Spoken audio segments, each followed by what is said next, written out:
Big moment, I guess, at the State of the Union last night was a slight heckling and response moment by the president. Let's take a look. I have no more campaigns to run. My only agenda, I know because I won both of them.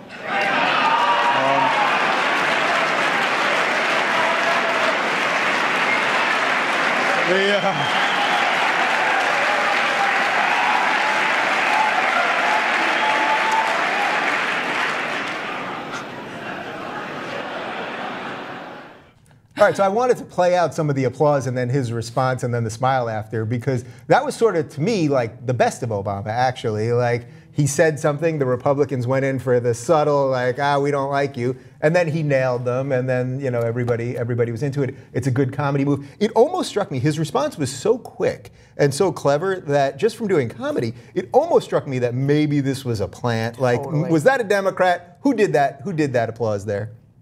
It did seem to me like that was either rehearsed or planned out, but he's such a pro at this point, and he's so good at articulating things when they're kind of just funny and off the cuff that I think it worked. I mean, that was the thing that was in my Twitter feed the most. People, everything else he talked about, people did not care about. All you saw was like, oh, Obama drops the microphone with this quip. So obviously it worked for him. Yeah. Was the irony of that moment, though, him saying, I don't have to run anymore, so I can try to work with you and we can do the best we can in these 2 years. And then the Republicans, who, assuming it was a Republican that applauded, that they immediately were like, you're out of here, asshole. And then that he immediately came back. Like, it actually showed the real problem of Washington, while I think what he was trying to do was take the high road in this case, you know?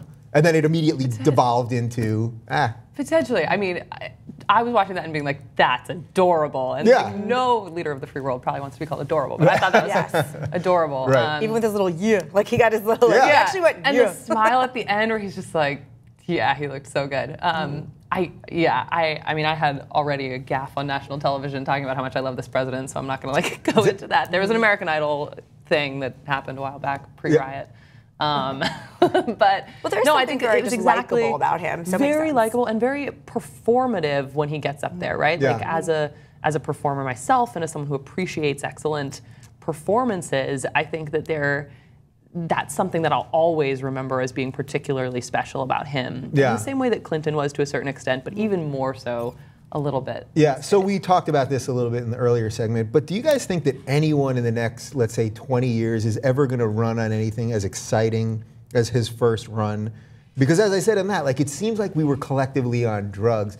And now it's like, you're right, he's such a pro. And every time, even if I'm frustrated with him, you know, he said the thing last night about net neutrality and he wants the internet to be free, but he also appointed Tom Wheeler, who was a lobbyist for the FCC, to be in charge of it. So that's the time, and he kept talking about fundraising. But meanwhile, how many $32,000 a plate fundraisers has he done? And yet, so he's saying one thing, and yet he says it in a way and orates in a way that I'm like, each time I keep buying it for a little bit for a couple of days after. So is that like, I feel like the next president, I suppose, is going to have to be somebody that it's all about policy. Like, I think the country is going to be tired of just a well-spoken guy? How was that? Was that even a question? I don't know what I did there. Well, no, I think the way all those things just came out of you is like the exact same way that all the thoughts are in our head. We're all like, wait, do we want another charismatic leader that's going to make us all feel good and that we get really excited and he rallies his base, but also the other side? Or do we want someone who comes in and actually gets things done? Yeah. And what's unfortunate is that you can't get people to vote for somebody who's just policy, policy, policy, because if they said exactly what they were going to do before they did it,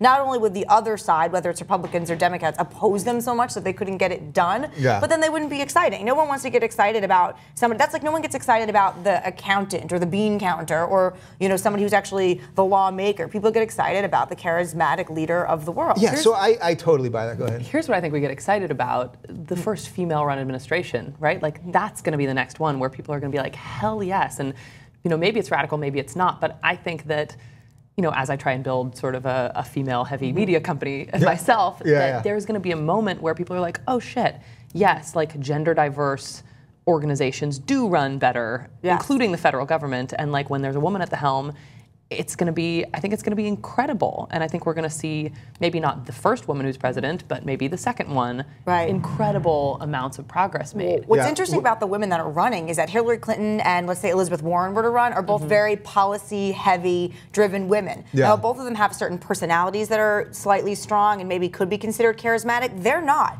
The men, like, let's say you were running against a Marco Rubio or running against some of those, or Chris Christie. Those are more personality-driven, charismatic leaders. Where the women that could possibly be leading Elizabeth Warrens and Hillary Clintons are very policy-driven. This is what we're going to get done. I don't know that a charismatic woman could win a presidency right now. Really? Well, right. I don't know. I would like to say yes, but I think there needs to be someone a serious woman first to pave the way for women generally. A woman can't do jazz hands the way a man can just jazz hands his way into the White House right now. Right. So is that the irony then with Elizabeth Warren and Hillary, is that those seem to me to be by far the best two candidates, even though I don't like the idea of a Clinton legacy or a Clinton kingship or whatever.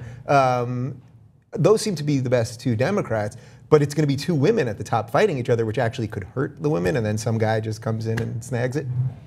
How do you feel about that, lady? I don't think it's going to be like the... I don't think it's going to split the... I'm not worried about it splitting the vote so much as it's setting a stage and a precedent for women to be up there in those debates and for women to have a place there. I would be fine with both of them. If it split the votes, that would be a really unfortunate byproduct of that. But having two women, I don't think we can argue is a net negative. Yeah. All right. Do we need a woman in the White House? Let us know in the comments right down below.